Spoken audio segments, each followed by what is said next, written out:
চলিত বৰ্ষৰ 25 জুলাইত সময় আছিলে প্ৰায় পুৱা 7:30 বজাত ছত্তীশগড়ৰ দুৰাগ ৰেলৱে ষ্টেচনত দুই নানৰ যি ঘটনা গোটেই দেশতে এক চাঞ্চল্যৰ সৃষ্টি কৰিছে। এয়া কেৱল এক ধৰ্মৰ খবৰ নিউজ নহয়, কিন্তু এক পলিটিক্যাল নিউজ হৈ পৰিছে, কাৰণ ৰিসেন্টলি পাৰ্লিয়ামেণ্টতো এই ঘটনাৰ কথা উল্লেখ কৰা। Ma'am, on 25th July, two nuns from Kerala,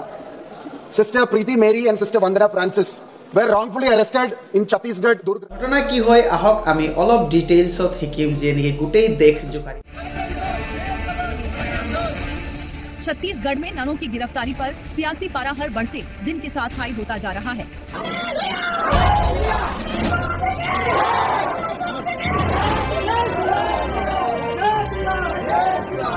Priti Marie আৰু বন্দনা ফ্ৰান্সিছ এই দুই নানক 25 জুলাইত প্ৰশাসনে এৰেষ্ট কৰিলে আৰু তেওঁলোকক দুৰাগ ৰেলৱে ষ্টেচনৰ পৰা এৰেষ্ট কৰা হ'ল। ঘটনা এনেকৈ আৰম্ভ হ'ল। এই দুই নান আৰু তেওঁলোকৰ লগত এজন স্থানীয় ল'ৰা আছিলে যাৰ নাম শুকলাল মাৰাণ্ডী। তেওঁলোক একচুৱেলি তিনিগৰাকী লোকেল আৰু স্থানীয় ছোৱালীক কাম কৰিবলৈ আগ্ৰালৈ লৈ যাবলৈ ৰেডি হৈছিলে। তেওঁলোকৰ টিকেট বুক কৰা হৈছিলে, কিন্তু কোনোবা সাসপিচিয়াছ পাই মেবি দুৰাগ ৰেলৱে ষ্টেচনৰ প্ৰশাসনে পুলিচে বজৰং দলত খবৰ দিয়ে আৰু যেতিয়া বজৰং দলে আহে এই সৰু ঘটনাটি একেবাৰে বহুত ডাঙৰ ৰূপ লয়। প্ৰায় 7:30 বজাৰ পৰা প্ৰায় 5-6 ঘণ্টামান তাতে তৰ্ক বিতৰ্ক হয়। বজৰং দলৰ বিভিন্ন মেম্বাৰসমূহ তাৰপাছত খ্ৰীষ্টীয় লোকসকলো গৈ তাত জমা হয়। কিছু খ্ৰীষ্টীয় লোকসকল যিসকলে নেকি তাত গেদাৰ হৈছিলে প্ৰেজ দলৰ হালেলুয়াৰ চিঞৰ দিছিলে আৰু কিছু যি বজৰং দলৰ মেম্বাৰবিলাক তাত গেদাৰিং হৈছিলে তেওঁলোকে জয় শ্ৰীৰামৰ নাৰা দি এই গোটেই ঘটনাক একচুৱেলি অপ'জ কৰিছিলে, বিৰোধ কৰিছিলে। এতিয়া ঘটনানো কি? এতিয়া ঘটনা হৈছে এই যি তিনিগৰাকী ছোৱালী আছে স্থানীয় লোক, বজৰং দলৰ লোকসকলে বেলেগ এলিগেশ্যন লগাইছিলে যে এই তিনিজনী ছোৱালীক একচুৱেলি abduct মানে অপহৰণ কৰি লৈ যোৱা হৈছে, ট্ৰাফিকিং কৰি লৈ যোৱা হৈছে 1 নম্বৰ কেছ, আৰু 2 নম্বৰ কনভাৰ্চনৰ কেছ তেওঁলোকে চাৰ্জ কৰিলে। যেতিয়া পুলিচ আহিলে পুলিচে এই যি দুইজনী নানক সোধপোছ কৰিলে, সোধপোছ কৰি তেওঁলোকক চাৰ্জত ল'লে আৰু পুলিচ ষ্টেচনত লৈ যোৱা হ'ল। তেওঁলোকক ইমিডিয়েট কোৰ্টত নি পৰা এতিয়া পুনৰ তেওঁলোকক প্ৰিজনত ৰখা হৈছে। নিউজৰ মতে এতিয়ালৈকে তেওঁলোকক বেইল দিয়া হোৱা নাই। এতিয়া দুইটা মেইন ধাৰা এই দুই নানৰ ওপৰত লগোৱা হৈছে। এটা হৈছে গাৰ্ল ট্ৰাফিকিং আৰু 2 নম্বৰটো হৈছে কনভাৰ্জন। এতিয়া এই দলৰ লোকসকলে এই দুই নানক এৰেষ্ট কৰিবৰ কাৰণে আৰু চাৰ্জ লগাবৰ কাৰণে কাইণ্ড অফ ফ'ৰ্চ কৰিলে আৰু যি লোকসকল আছিলে তাত স্পেচিয়েলি যি ল'ৰা আছিলে স্থানীয় শুকলাল মাৰাণ্ডী তেওঁক এছল্ট কৰিছে বুলি আমি কিছুমান নিউজত পঢ়িবলৈ পাওঁ। তেওঁক মাৰধৰ কৰি গালি শপনি দিয়া হৈছে বুলি পঢ়িবলৈ পাওঁ। ইভেন যি তিনিগৰাকী ছোৱালী আছিলে এই তিনিগৰাকী ছোৱালীকো ফ'ৰ্চ কৰি তেওঁলোকৰ ষ্টেটমেণ্ট চেঞ্জ কৰিবলৈ কৈছে বুলি কৈ কিছুমান নিউজে ষ্টেট কৰিছে। जा रहे थे यहाँ से ललिता मंडावी है और एक सुमति मंडावी, और सुमन भैया मतलब हम लोग को दुर्ग तक छोड़ने गए थे और उसी समय बजरंग दल की एक सर आए। उन लोग मतलब हम लोग को पूछताछ किए और पूरा टीम को बुलाए उन लोग और हंगामा करने लगे कि इन लोग को जोर जबरदस्ती से ले जा रहे हैं। इन लोग आपके साथ के लड़कियां ऐसा तो नहीं बोले कि हमको जबरदस्ती जोर जबरदस्ती ले जाया जा रहा है? एक बोली सर उसको ना मतलब मैम ना उसको बहुत डांटे और ना बोले कि अगर तू नहीं बोलेगी तेरे भैया को मार दूंगी। बोले अरे कौन मैम है? ज्योति शर्मा मारूंगी और जेल में डाल दूंगी। अच्छा, ज्योति शर्मा के द्वारा बोला गया कि यदि आप ऐसा नहीं बोलेंगे तो आपके परिवार को नुकसान पहुंचाएंगे। আৰু কিছুমানে কৈছে যে তেওঁলোকক একচুৱেলি ফ'ৰ্চফুলি লৈ যোৱা হৈছিলে ক'ৰবাত। এতিয়া নিউজৰ মতে আমি গম পাইছোঁ এই তিনিগৰাকী ছোৱালী অলৰেডি খ্ৰীষ্টিয়ান আছিলে আৰু তেওঁলোকক কৰ্ম সংস্থাপনৰ কাৰণে আগ্ৰাত যি খ্ৰীষ্টীয় লোকসকলৰ এক হস্পিটেল আছে তাত নি কাম দিবলৈ লৈ যোৱা হৈছিলে। সেইটো ফুল তেওঁলোকৰ কনচিয়াছনেছৰ সম্পূৰ্ণ সোধপোছ কৰি আৰু তেওঁলোকৰ দিহা পৰামৰ্শ লৈ, ইভেন তেওঁলোকৰ নহয় কিন্তু তেওঁলোকৰ পেৰেণ্টছ পিতৃ মাতৃৰ দিহা পৰামৰ্শ লৈহে এই তিনিগৰাকী ছোৱালীক কাম কৰিবলৈ লৈ যোৱা হৈছিলে। কিন্তু যি এলিগেশ্যন লগোৱা হৈছে এলিগেশ্যনৰ মতে কোৱা হৈছে যে এই তিনিগৰাকী ছোৱালী একো নাজানে, তেওঁলোকক ঠগি নিয়া হৈছে। এতিয়া ষ্টেটমেণ্ট কমপ্লিটলি ক্লিয়াৰ হোৱা নাই, কিন্তু কিছু লোকসকলে কৈছে যে এই ছোৱালীবিলাক আৰু তেওঁলোকৰ পেৰেণ্টছক ফ'ৰ্চ কৰি তেওঁলোকৰ ষ্টেটমেণ্ট চেঞ্জ কৰিবলৈ কোৱা হৈছে এতিয়া তেওঁলোকৰ ষ্টেটমেণ্ট মৰ্মে এই 2 নানক লৈ যোৱা হৈছে এই 2 নান কেৰালাত আছিলে আৰু তেওঁলোকে বিভিন্ন সমাজকৰ্মী কাৰ্যত লিপ্ত হৈ আছে বুলি আমি পঢ়িবলৈ পাওঁ আৰু তেওঁলোকৰ কাৰ্য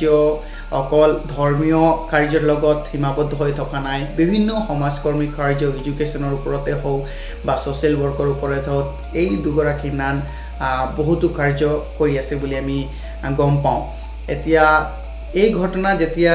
দুগৰাকী নানক এৰেষ্ট কৰিলে এই ঘটনাৰ কাৰণে গোটেই দেশতে বিভিন্ন স্থানত এতিয়া প্ৰটেষ্ট হৈ আছে এতিয়া যি এই এলিগেশ্যনসমূহ লগোৱা হৈছে এয়া কাইণ্ড অফ প্ৰশাসনে নহয় কিন্তু প্ৰশাসনক ফ'ৰ্চ কৰি এই কেছ ধাৰা লগোৱা হৈছে বুলি আমি নিউজ মতে পঢ়িবলৈ পাইছোঁ এতিয়া এনেকুৱা ধৰণৰ ঘটনা যে প্ৰথমবাৰ হৈছে এনেকুৱা নহয় টাইম এণ্ড এগেইন আমি বিভিন্ন সময়ত দেশৰ বিভিন্ন ৰাজ্যৰ পৰা তেনেকুৱা ধৰণৰ নিউজসমূহ পাই থাকোঁ যে খ্ৰীষ্টীয় লোকসকল পইচা দি কিনে ধৰ্ম পৰিৱৰ্তন কৰাইছে বা তেওঁলোকে প্ৰলোভন দি ধৰ্ম পৰিৱৰ্তন কৰাইছে তেওঁলোকে চাউল বা কিবা বস্তু দি ধৰ্ম পৰিৱৰ্তন কৰাইছে এই কথা আমি বহুত সময়ত ডিবাংক কৰিছোঁ আৰু বহুত সময়ত এই কথা কিমান সত্য আমি গম নাপাওঁ কিন্তু ক'ৰ পৰা তেনেকুৱা ধৰণৰ চিপ মেণ্টেলিটি লোকসকলে পায় मैं এটা वीडियो চাইছিলো আপোনালোকো চাবই ये सर हम लोग का ऊपर से ऑर्डर आया है क्या ऑर्डर आया है ऑर्डर आया कि जितना हिंदू लोग है गांव-गांव जाइए और गांव-गांव जाकर आप लोग क्रिश्चियन में करवाइए बोला हां जी और इसमें जुड़ने का फायदा क्या है स्टार्टिंग में आपको 40 से 50 रुपए देगा और महीना 10,000 रुपए देगा पैसा आता है जेल से इतनी सब जो जुड़ेगा तुम लोग क्या कमीशन होगा कमीशन हम लोग देखिए हम लोग का कमीशन होता है 20,000 अगर एक को जोड़ेंगे ना हम लोग को 20,000 मिलता है एक आदमी पर लाके धर्म परिवर्तन के लिए बताइए सब तक घूमने चल रहा है गली मोहल्ला घूमता है धर्म परिवर्तन करवा रहा है गरीब गुरुआ के परिवर्तन करवा रहा है हिंदू के हिंदू रहेगा जी এতিয়া এই যে ভিডিওত আমি চাবলৈ পাইছো ইয়াত কোনো খ্ৰীষ্টীয় লোকসকল নাই এয়া এক ধৰ্মাৱলীৰ লোকসকল আছে ভাই ভনীসকল আছে যিসকলে নেকি কবাৰ পৰা উৰাবতৰি পায় তেনেকুৱা ধৰণৰ এটা ভিডিও বনাইছে যে খ্ৰীষ্টীয় লোকসকল পইচা পাইছে আৰু ধৰ্ম পৰিৱৰ্তন কৰাই আছে খ্ৰীষ্টীয় লোকসকল ফ'ৰ্সফুলি কিবা জাদুটনা কৰি কিবা লোকসকলৰ ধৰ্ম পৰিৱৰ্তন কৰাই আছে আৰু তেওঁলোকক বাধ্য কৰাইছে যে খ্ৰীষ্ট গ্ৰহণ কৰক যদি তোমালোকে গ্ৰহণ কৰি লোৱা তোমালোকও পইচা পাবা তেনেকুৱা ধৰণৰ কথা আমি ভিডিও চাবলৈ পাইছো এতিয়া খ্ৰীষ্টীয় লোকসকলৰ ওপৰত তেনেকুৱা ধৰণৰ এলিগেশ্যন এতিয়া যে লগোৱা হৈছে এনেকা নহয় বহু বছৰ ধৰি এই এলিগেশ্যনসমূহ এই কেছসমূহ আমি চাবলৈ পাইছো আৰু প্ৰায়ভাগ যি কেছত আমি চাবলৈ পাওঁ এই সকলো ঘটনা একচুয়ালি কোনো ধৰণৰ প্ৰুফ পোৱা নাযায় আমি পুৰণি বছৰৰ কেছসমূহ নহয় কিন্তু 2024 আৰু 25 ৰ কেছসমূহে যদি আমি চাওঁ বহুতো ক্ষেত্ৰত আমি চাবলৈ পাইছো যে এই যি এলিগেশ্যনৰ কথা এই যি প্ৰসিকিউশ্যনৰ কথা ক্ৰমান্বয়ে খ্ৰীষ্টীয় লোকসকলৰ ওপৰত বৃদ্ধি পাইছে আৰু বহুতো সময়ত এনেই আৰু জাস্ট যাতনা কৰিবৰ কাৰণে বা প্ৰসিকিউশ্যন কৰিবৰ কাৰণে দুখ দিবৰ কাৰণে এই কথাসমূহ খ্ৰীষ্টীয় লোকৰ ওপৰত জোৰ জুলুম কৰি জাপি দিয়া হৈছে ফৰ সাপোজ কিছুমান কেছসমূহৰ যদি আমি কথা পাতো ইন 2024 ইভাঞ্জেলিকেল ফেলোশিপ অফ ইণ্ডিয়াৰ মতে approximately 191 incidents তেনেকা ধৰণৰ ভায়োলেন্স কেছ ঘটনা আমি ৰেজিষ্টাৰ্ড হৈছে উত্তৰ প্ৰদেশত আৰু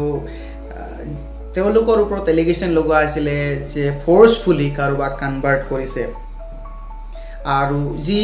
এক্ট লগোৱা হৈছে 2021 ৰ মতে নো কনভাৰ্জনৰ তাক মিসইউজ কৰা হৈছে বুলি তেওঁলোকে দাবী কৰে এতিয়া যদি এটা স্পেসিফিক কেছৰ আমি কথা পাতো পাস্टर শিৱৰাম যেনেকৈ এটা গাঁৱত পৰিচৰ্যা কৰি আছিল উত্তৰ প্ৰদেশৰ তেওঁৰ ওপৰতো এই ধৰ্ম পৰিৱৰ্তনৰ এন্টি কনভাৰ্জনৰ যি কেছ ফ'ৰ্সফুলি লগোৱা হ'ল আৰু তেওঁৰ চাৰ্চত বা প্ৰাৰ্থনা সভাত সোমাই তেওঁক যাতনা কৰা হ'ল তেওঁৰ মূৰ সেভ কৰি প্যাৰেড কৰা হ'ল আৰু যেতিয়া কথা আহিলে প্ৰুফ কৰিবৰ কাৰণে এভিডেন্স একো এভিডেন্স নাপালে যে তেওঁ কিবা এটা ভুল কাম কৰি আছে আমি যদি ছত্তীশগড়ৰ কথা পাতো 2024 চনত approximately 150 to 158 কেছ ৰেজিষ্টাৰ্ড হৈছে আৰু ইয়া অকল ৰেজিষ্টাৰ্ড হৈছে ইয়াৰ উপৰিও বিভিন্ন কেছসমূহ যেনেকৈ ৰেজিষ্টাৰ্ড নহয় আৰু যাতনা আমি তেনেকৈ শুনিবলৈ পাওঁ এই সকলো ৰিপৰ্টসমূহ আমি ইউনাইটেড খ্ৰীষ্টান ফাৰ্ম আৰু EFIৰ যোগেদি পাইছোঁ নাৰায়ণপুৰ ডিষ্ট্ৰিক্টত জানুৱাৰী 29-24 আমি যদি স্পেচিফিকেলি কথা পাতোঁ পাষ্টাৰ মহেশ মহানন তেওঁৰ ওপৰত যাতনা হৈছিলে আৰু তেওঁ ইভেন আনকনচিয়াছ হৈ গৈছিলে তেওঁৰ ওপৰত প্ৰহাৰ কৰা হৈছিলে আৰু তেওঁক ইভেঞ্চুৱেলি হস্পিটেলাইজ কৰা হৈছিলে কিন্তু যেতিয়া কথা আহিলে এভিডেন্সৰ প্ৰুভ কৰিবৰ কাৰণে একচুৱেলি একো এভিডেন্স নাপালে তেওঁ যে কিবা তেনেকুৱা ধৰণৰ কনষ্টিটিউচনৰ বিৰুদ্ধে গৈ কাম কৰি আছে এয়াও এক ঘটনা আমি পঢ়িবলৈ পাওঁ যে নেকি কমপ্লিটলি বেসলেছ আমি যদি বিহাৰৰ কথা পাতোঁ 2024 বহুতো কেছ ৰেজিষ্টাৰ হৈছে স্পেচিয়েলি ভিলেজ কল চিফা ভিলেজ বিহাৰৰ টাইম এণ্ড এগেইন এই গাঁৱতো বহুতো এলিগেশ্যন লগোৱা হয় খ্ৰীষ্ট লোকসকলৰ ওপৰত আৰু এয়াও EFI যি ইভাঞ্জেলিকেল ফেলোশ্বিপ অফ ইণ্ডিয়াই ৰিপৰ্ট কৰিছে এই সকলো ঘটনাসমূহ আমি যদি পাঞ্জাবৰ কথা পাতোঁ 2024 বহুতো ঘটনা আমি শুনিবলৈ পাইছোঁ তাৰে ভিতৰত এজন পাষ্টাৰ ধৰ্মৰ কথা কৈ বা ধৰ্ম কনভাৰ্জনৰ কথা কৈ মৰা হৈছিলে আৰু প্ৰায় মেইন ষ্ট্ৰীম মিডিয়াত এই সকলো নিউজ আহি আছিলে পাষ্টাৰজনৰ নাম ভগৱান সিং তেওঁক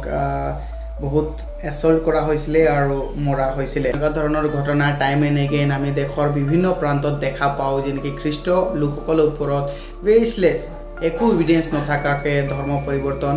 আৰু বিভিন্ন কথাসমূহ জাপি দিয়া হয় জোৰ জুলুম কৰি এই ঘটনাসমূহ যেতিয়া এভিডেন্স নাপায় তাৰ পাছত আৰু কোনো ধৰণৰ কেছ এই লোকসকলৰ ওপৰত দেখা নাপাওঁ যিসকলে নেকি ফলছলি যাতনা দিয়ে এতিয়া যি ভাই ভনীসকল খ্ৰীষ্টীয় লোকসকলৰ প্ৰতি বহুত বিটাৰ ভাৱ আছে যি ভাই ভনীসকল যি লোকসকল খ্ৰীষ্টীয় লোকসকলৰ প্ৰতি বহুত তিতা মনোভাৱ আছে যিসকলে ছ'চিয়েল মিডিয়া বা বিভিন্ন সামাজিক মাধ্যমৰ যোগেদি খ্ৰীষ্টীয় লোকসকলৰ যি কথাসমূহ শুনি আহিছে ইয়াত ধৰ্ম পৰিৱৰ্তন হওক বা পইচা দি ধৰ্ম পৰিৱৰ্তন কৰোৱা বা ফৰ্চফুলি কাৰোবাক কনভাৰ্ট কৰা কথা শুনিছে